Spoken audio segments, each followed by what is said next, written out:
Hey, it's Ben Solomon, and welcome to this episode of the Techno Leadership Show. In this episode, we are going to be discussing how we can become effective leaders. A lot of the things that led me to become an effective leader were things that I didn't initially think about. It was not something that I consciously went out and said, I have to do X, Y, and Z to get there. A lot of that happened unwittingly as I was trying to build a business on the side, and a lot of the experiences from there and from watching other leaders, from having been under leaders good and not so good, helped me understand what leadership should look like and what the marketplace normally tends to have. Because the thing is, as I've said in previous episodes, there is a significant thought process that people think that management is leadership, which it's not. Leadership is all about future focus. It's looking at the holistic picture, the big picture. And it's something that can be learnt. But to do that, you need to be taking in a lot of information and knowledge and be drawing in wisdom from others who are in the next stage or at the bleeding edge of technology, of the industry, and so on.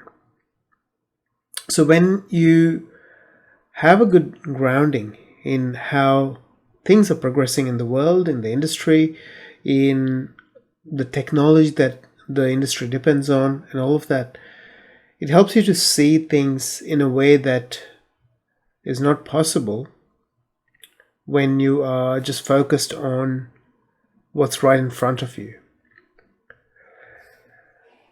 Also, the other thing that I noticed that helps a lot is exploring other industries. Innovation comes from, yes, occasionally you might have innovation that just comes out of the ether, so to speak. But in a lot of cases, innovations taking what's working in one industry and creatively manipulating it in such a way that it creates a result that is better than what this other industry had before. For example, Henry Ford. A lot of people may already know the story.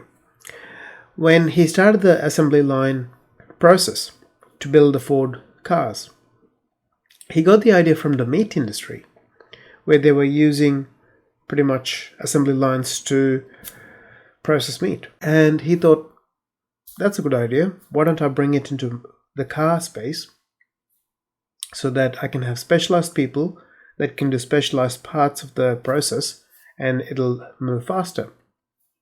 By speeding up the process and making it more efficient, having workers who could do specific things in specific spots in the factory, they were able to get cars built quicker, cheaper, and with better quality, which allowed them to become the big company that they were. So that was the innovation. And similarly, people like Bill Gates, Steve Jobs, Elon Musk, all of these people think from that perspective. They bring ideas from different industries, different things that they've seen into their businesses, into their organizations, and create something that's innovative, something that seems to be visionary. So that's the kind of thing that we've got to look at. So we've got to read broadly. You can't be stuck in whatever industry you're in, like whether it's IT, core IT, or development, or whatever it might be, or IT or technology or development in a different industry. You can't silo yourself just to the industry and your specialty. The problem with that is we become so micro-focused and narrow that we can't see outside of it. And when we can't see outside of it, we cannot be visionaries. And when we can't be visionaries, we can't really be leaders. Because as leaders, we've got to set the vision. We've got to hold the vision. And we've got to be able to inspire people and sell that vision in such a way that the people who are going to be doing the work to implement it are fired up by it, take ownership of it, because you would involve them in the process of the visioning. Even though the big idea might come from you as the leader, you always involve your people to go, look, we need to get to this point. How can we do it? What are the things we need to have in place to get there? And that allows your people to be involved from the beginning and to be able to contribute, to buy in, to be inspired by it, and to go out there and actually be evangelists for it. And at the end of the day, as a leader, your role is setting that big vision, empowering your people to go out there and do the best they can. And that empowerment needs taking time with them, figuring out what really motivates them, what they find fulfilling, what their strengths are, what their weaknesses are, what their desires are, what their visions are out of life and their career and all that sort of thing. And protecting them from interruptions, protecting them from people who might divert them away from what they need to be doing. All of that comes under your purview as a leader. So leadership is, in some sense, shepherding your people, shepherding your ideas, protecting them, and ensuring you find the right resources, right people to support it and bring it to fruition. And when you are someone who is truly being a leader and leading from the front, you can make significant inroads in the organization, in the industry, and even stand out as someone who is known as an idea creator and also creator of a new reality in some sense. Is it easy? No. But with some sharpening of your skills, with dedication, with commitment towards gathering information to understand where the world's going, and adapting to be in front of where the world is going, is what's going to help you be that effective leader. Which means, for example, in today's world, we know that AI is already there. It's doing a lot of the grunt work. There's machine learning. There's a lot of other technologies that are coming up. There is a significant push for things like sustainable energy, whether that's solar, hydrogen, whatever it might be. All of these things are quote unquote outside of what would normally happen probably from a technology standpoint. Yes, AI may not be something that you're looking at right now, but it is going to affect businesses. So if you look at other businesses, other industries where AI has been used effectively, you can get ideas from there to then lead your business down the path of a new future that AI can provide an innovative solution for your business. And that would then include having your people see the benefit of it.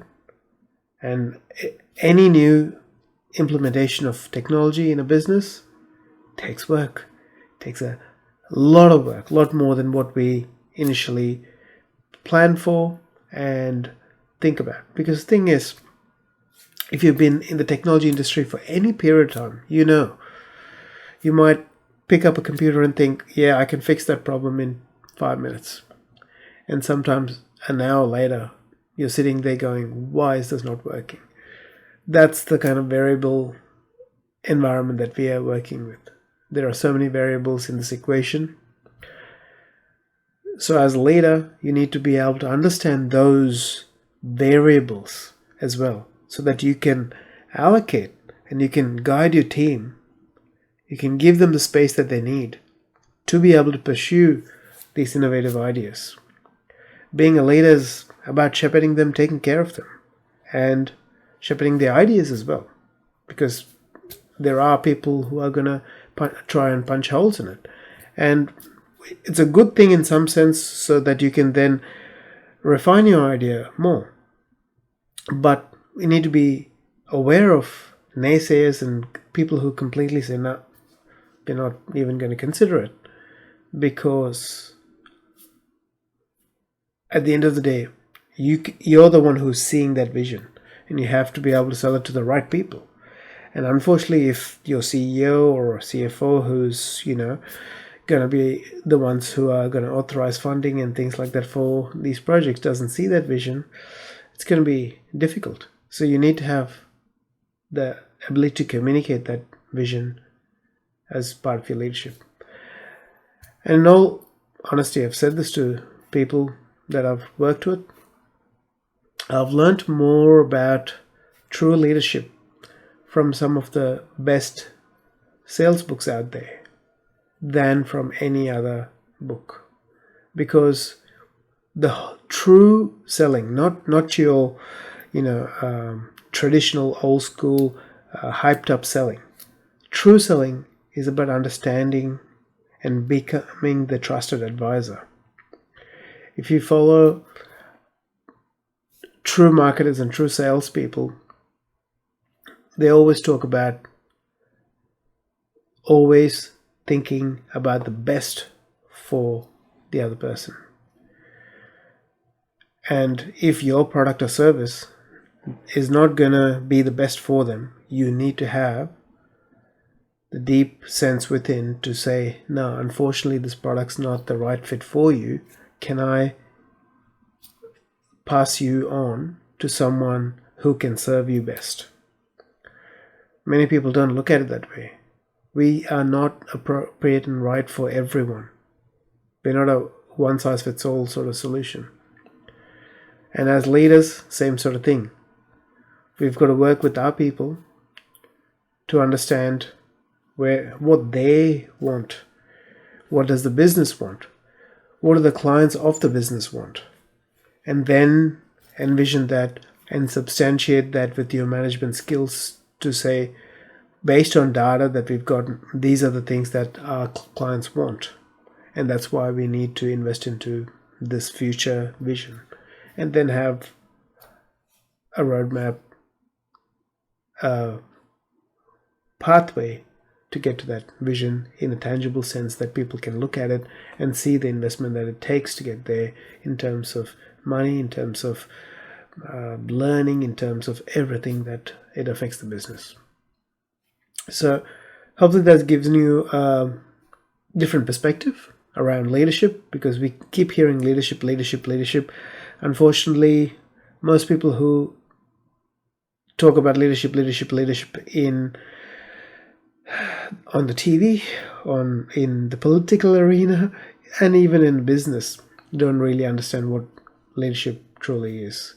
Leadership is not, telling people this is what you're doing. Rather, it's inspiring people for that to do work for that bigger picture, for the greater good, and while being able to have fulfillment and enjoy the process getting there. Cool. So I wish you all the best in your journey as a tech professional going into management and leadership. And please hit the like button on this video if you liked it, and do subscribe to the channel so you can be informed and notified of any future videos that come up. And I look forward to talking to you soon. Take care and have a fantastic day. See you soon. Bye.